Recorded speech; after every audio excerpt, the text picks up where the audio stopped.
चलिए सभी विद्यार्थियों को हमारी शुभकामनाएं कि अपन आगे बढ़ते जा रहे हैं और आप सभी को हमारा नमस्कार। आज हम मैथमेटिक्स क्लास 10th का जो पोर्शन हमारा जो चल रहा था उसमें 1.2 एक्सरसाइज है।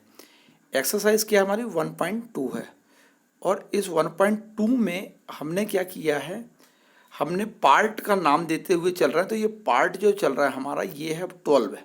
पार्ट कौन सा है? 12 है।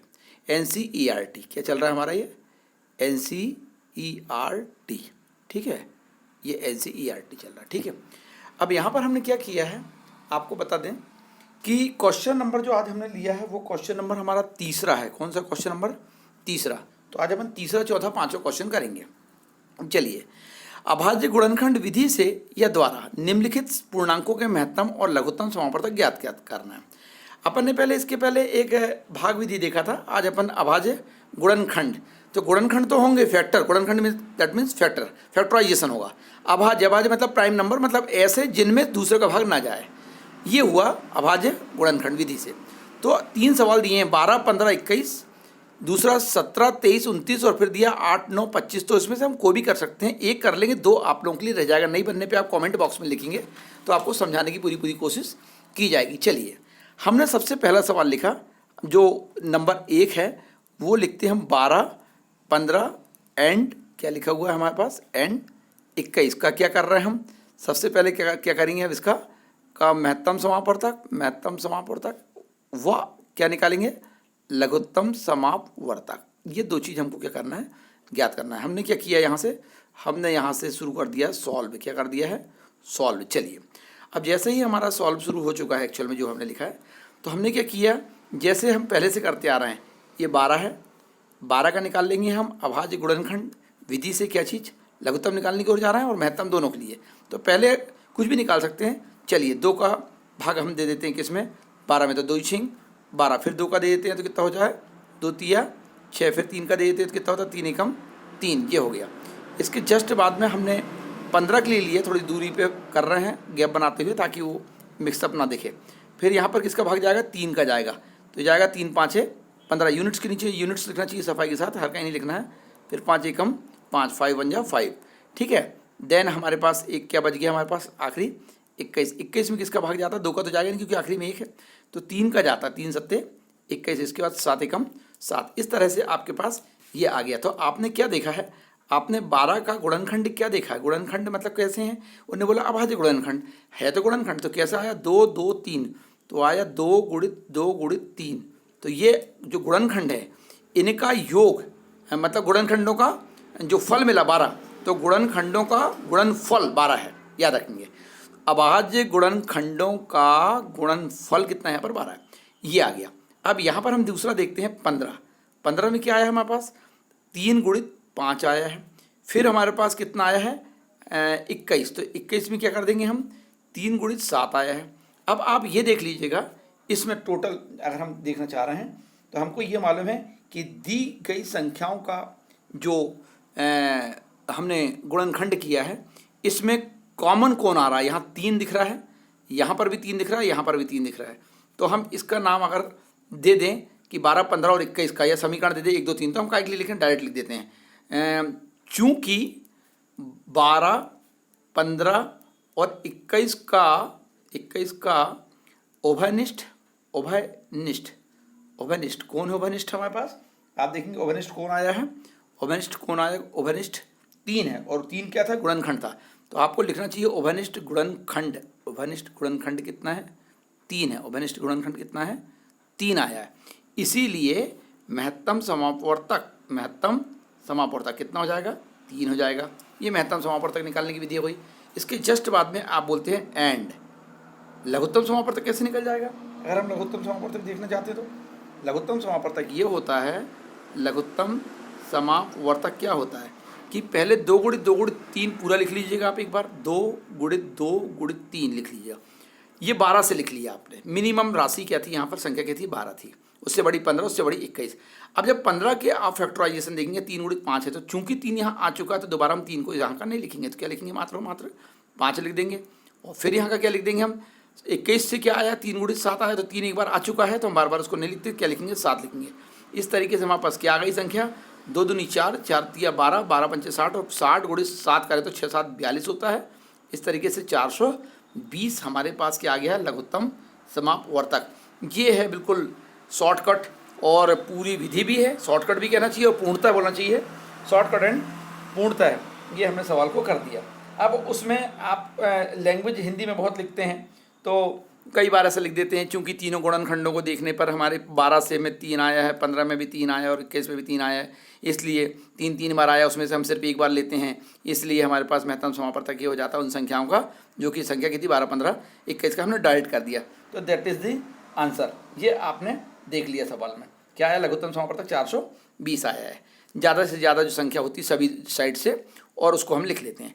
अब सवाल उठता है कि आप बोलेंगे कि अगर ये 2 गुणित 2 को अगर हम 4 लिख लें तो 4 नहीं लिखना है। क्यों नहीं लिखना है, क्योंकि यदि आपने 4 इसको लिख दिया 2 गुणित 2 को, तो ये क्या हो जाएगा, 4 और 4 में 2 का भाग जाता है, और शर्त क्या आती है हमारी, अभाज्य गुणनखंड, इसलिए 2 को 2 का वर्ग लिख सकते, 2 स्क्वायर लिख सकते, बात अलग, लेकिन 4 नहीं लिखना है। इसलिए हमने ना तो 2 का वर्ग लिखे, ना हमने यहाँ पर 4 लिखे, हमने सीधा क्या लिखे, 2 गुणित 2 गुणित 3 गुणित 5 गुणित 7। हाँ, चाहते 2 का वर्ग लिख सकते थे और फिर उसको पढ़ते क्या, 2 का वर्ग को 4 देते, 4 12 पंचे 60, 7 420 होता। आई थिंक ये सवाल आपको समझ में आ गया। तो ये आपका पहला सवाल क्या हो गया, कंप्लीट हो गया। सवाल नंबर दूसरा और सवाल नंबर तीसरा आपके लिए होमवर्क में है, आप इसको बिल्कुल करिएगा, नहीं बनेगा तो कमेंट बॉक्स में लिखिएगा।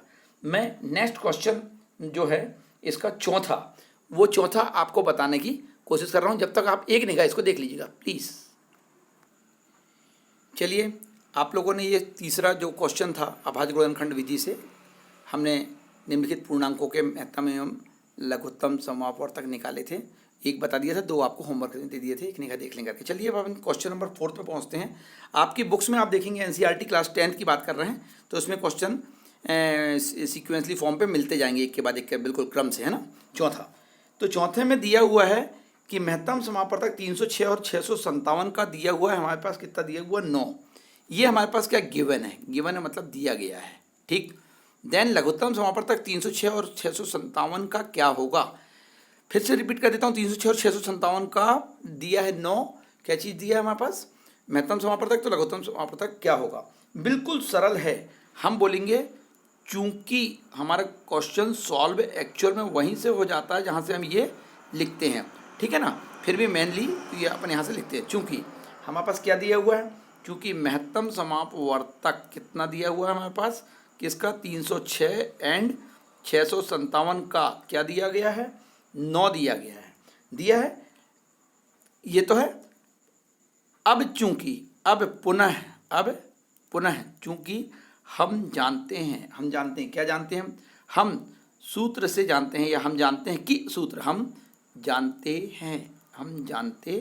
हैं क्या कि फार्मूला, कौन सा फार्मूला हो जाएगा, फार्मूला कौन सा हो जाएगा, फार्मूला लघुत्तम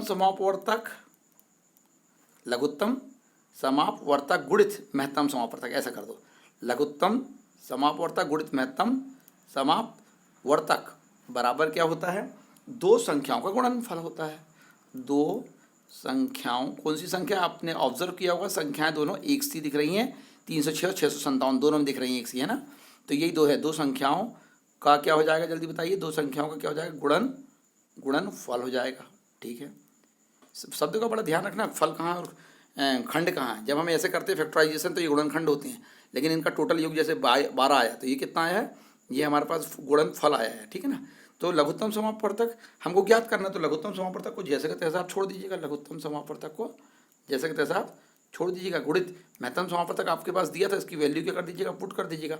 इसके जस्ट बाद में 2 संख्याओं का गुणनफल कितना दिया था, आपके पास जो संख्या लिखी थी उसको लिख दो। 306 गुणित कितना लिखा था, 657 लिखा था। अब जस्ट आप देखेंगे लघुत्तम समापवर्तक वहीं पर रह जाएगा, लघुत्तम समापवर्तक वहीं रह जाएगा, 9 को नीचे ले आइएगा तो कितना जाएगा, 306 गुणित 657। पहाड़े भाग कैंसिल कैसे करते हैं, क्रॉस कैसे करते हैं, एक दूसरे को सब बनना चाहिए, काटना किसको कहते हैं ना। ये 9 नीचे आ गया, गुणे की संख्या जब नीचे आती है तो भाग में चल जाती है। अब इसके जस्ट बाद में आप इसको सॉल्व कर सकते हैं, कैसे कर सकते हैं आप देखिएगा। अगर मान लिया यहाँ पर 30 में 9 का भाग देते हैं, 9 3 27 बच जाएगा, 3 उतार लाएंगे 6 हो जाएगा 36, तो 36 में 9 का भाग कितने बार जाता है, कितने बार जाता है, कितने बार जाता है, 2 चौके 36, 4 बार जाता है। तो हो गया 9 तिया 27 और 9 चौके 36, ये आ गया आपके पास। अब यहाँ पर एक मैटर आता है कि 34 गुणित कितना है हमारे पास, 34 गुणित कितना है, 657 है। तो इसका इसमें अपन गुणा कर देंगे तो संख्या निकल के बिल्कुल आ जाएगी। तो हम यहाँ पर रफ में कर सकते हैं चाहे तो, 657 गुणित कितना 34। देखिए बहुत जल्दी जल्दी करिएगा, 4 सत्ते 28 बज गया, 2 4 पंचे 20 और 2 22 बज गया, 2 4 6 24 और 2 हो जाएगा हमारे पास 26। फिर यहाँ पर क्रॉस कर दो, इसके नीचे कुछ नहीं आएगा। फिर 3 का 3 सत्ते 21 बज गया, 2 3 5 15 और 2 17 बज गया, 1 और 3 6 18 और 1 हो गया है हमारे पास 19। इसको हम जोड़ते हैं तो ये आ जाता है 8 और ये हो जाता है 2 3 हो जाता है, और ये 6 7 13 की हो जाती है, 3 बच जाएगा, 1 1 9 10 और 2 12 हो जाएगा, और ये बच जाएगा 1, तो ये आ जाएगा 2। यहाँ हमने क्या कर दिया, ये तो 22 338 आया। कितना है 22 338 आया हमारे पास लघुत्तम समापवर्तक, लासा लिखते हैं हम इसको, ये आपका हो गया। अतः तो ये किसका लघुत्तम समापवर्तक निकाल लिया आपने, सबसे पहली बात तो आप लिखेंगे 306 व लिखो या और लिखो, 657 का लघुत्तम समापवर्तक कितना गया, इतना। बिल्कुल क्लियर है आपके पास कि हमारे पास 22 338 आ गया, बिल्कुल कंफर्म हो गया आपको। That is the answer, that is the answer. इस क्वेश्चन में ऊपर 420 क्या आया था, दैट इज़ द आंसर। देखिए सॉल्व करते हैं हम, लास्ट में हमको फाइंड के मतलब लास्ट में जो मिलता है वो क्या होता है, आंसर होता है। आई थिंक ये क्वेश्चन भी आपको समझ में आ गया होगा। आप एक निगाह इसको देखेंगे जब तक मैं आपको मतलब अगला क्वेश्चन कराने की प्रिपरेशन करता हूँ। चलिए ये क्वेश्चन जो दिया है 5वां, देखिए ये बहुत इंपॉर्टेंट नहीं पेपर के हिसाब से, लेकिन करना चाहिए इसलिए क्योंकि आपका इसमें क्या बोलना चाहिए, ज्ञान बढ़ता है, आपकी सोचने समझने की क्षमता बढ़ती है, और ये कहना चाहिए कि एक्टिवनेस इसमें बढ़ती है। कॉम्पिटिटिव एग्जाम्स के हिसाब से आगे अगर आपने मैथमेटिक्स लिया तो उस समय ये चीज़ें बहुत काम आती है, इसीलिए मैं इसको करा देता हूँ, समझा देता हूँ बहुत अच्छी तरीके से। देखिए जाँच कीजिए कि किसी प्राकृत संख्या n के लिए, स्मॉल n का यूज़ किए हुए हमने, के लिए संख्या 6 टू द पावर n, 6 की घात n अंक शून्य पर समाप्त हो सकती है। आप एक बात बताइएगा कि यदि मान लीजिए 6 की घात n है, 6 की घात n है संख्या है, और अगर मान लिया ये कहीं इसका शून्य पर समाप्त होती है, शून्य के साथ अगर ये समाप्त होती, 6 की घात अगर संख्या क्या है n है, शून्य के साथ समाप्त होती, तब ये माना जाता, हम लोग चूंकि अलग से जानते कि कोई भी संख्या जिसके अंत में शून्य हो या 5 हो, शून्य हो या 5 हो, वो संख्या 5 से डिवाइड हो जाती है। और अगर मान लिया 6 की घात n के अंतिम में कहीं पर शून्य है में या शून्य के साथ समाप्त होती है, तो इस संख्या को 5 से क्या होना चाहिए, 5 से क्या होना चाहिए, भाग जाना चाहिए 5 से, और 5 से भाग जाना चाहिए या फिर डिवाइड होना चाहिए, या फिर 5 से क्या हो जाएगा, ये विभाजित हो जाएगा। क्या हो जाएगा, विभाजित हो जाएगा। मतलब विभाज्य होगी कौन, 5 से कौन, वो 6 की घात n। कब, जब उसके अगर अंतिम में शून्य होता है। ये बात समझ में आ गई। देखिए फिर से मैं बोलूँगा, 6 की घात n में के अंत में अगर मान लिया कोई संख्या के अंत में कहीं शून्य होता है तो वो 5 से डिवाइड होगी या 5 से विभाज्य होगी या 5 से उसमें भाग जाएगा। ठीक है, लेकिन हम एक बात ये जानते हैं कि 6 की घात जो n है, ये इसके अभाज्य गुणनखंड यदि हम करें तो 6 का क्या होता है, 2 गुणित 3 होता है। क्या होता है, 2 गुणित 3 होता है। और गुणनखंडों में अगर मान लिया है 5 से भाग जा रहा था, तो 5 क्या है हमारे पास, 5 क्या है, एक अभाज्य संख्या है। और अभाज्य संख्या यदि है तो यह संभव नहीं हो सकता, पॉसिबल ही नहीं है। क्यों, क्योंकि हम जानते हैं 6 की घात जो n है, 6 की घात n के यदि मान लिया हम फैक्टराइजेशन करें तो काय में जाएगा, 2 गुणित 3 में जाएगा, 2 गुणित 3 में जाएगा। हम मानते हैं कि अभाज्य गुणनखंडों में 2 और 3 भी क्या हैं, 2 और 3 भी क्या हैं, अभाज्य गुणनखंड हैं, में केवल ये हैं। और अगर शून्य आखिरी में होता तो 5 से भाग जाता, 5 भी क्या है, हमारा अभाज्य गुणनखंड है। लेकिन बात ये आ रही है कि इसमें 2 और 3 भर आएंगे, तो 5 जब आ ही नहीं रहा है तो जो मूलभूत प्रमेय होता है, फंडामेंटल जो थ्योरम होती है हमारी अर्थमेटिक की, अंकगणित की, उसके अनुसार हम ये कह सकते हैं कि 6 की घात जो n होता है, इसके अन्य गुणनखंड हो ही नहीं सकते, अन्य गुणनखंड नहीं हो सकते। इसका मतलब क्या हो सकता है, 5 जो आ रहा था उसमें वो आ ही नहीं सकता, वो ये कह रहा है। और अगर ऐसी बात है तो प्राकृत संख्या n का, प्राकृत संख्या मतलब क्या बोलेंगे अपन, नेचुरल नंबर, इसका कोई भी ऐसा मान नहीं हो पाएगा, वैल्यू नहीं हो पाएगी जिसके अंत में क्या आ जाए, जिसके अंत में शून्य आ जाए। अर्थात हमारा क्वेश्चन क्लियर हो गया। उसको जहाँ तक लिखने की बात है तो आपने 2 बार सुन लिया है, आप उसको वैसा लिख सकते हैं। क्या कि यदि संख्या 6 की घात n शून्य के साथ अगर मान लिया समाप्त होती है, अंत होता है, तब ये 5 से डिवाइड होगी या 5 से भाग जाएगा उसमें, या 5 से विभाज्य होगी। और अगर ऐसा होता है तो 6 के अभाज्य गुणनखंडों में 5 संख्या क्या हो जाएगी, अभाज्य संख्या हो जाएगी। ठीक है, यहाँ तक ठीक है। बट 6 में 2 गुणे 3 आता है ना, तो 5 तो आ ही नहीं सकता है इसमें, इसलिए संभव नहीं होगा कि 6 के अभाज्य गुणनखंडों में केवल 2 और 3 आता है, इसलिए 5 उसमें आ ही नहीं सकता।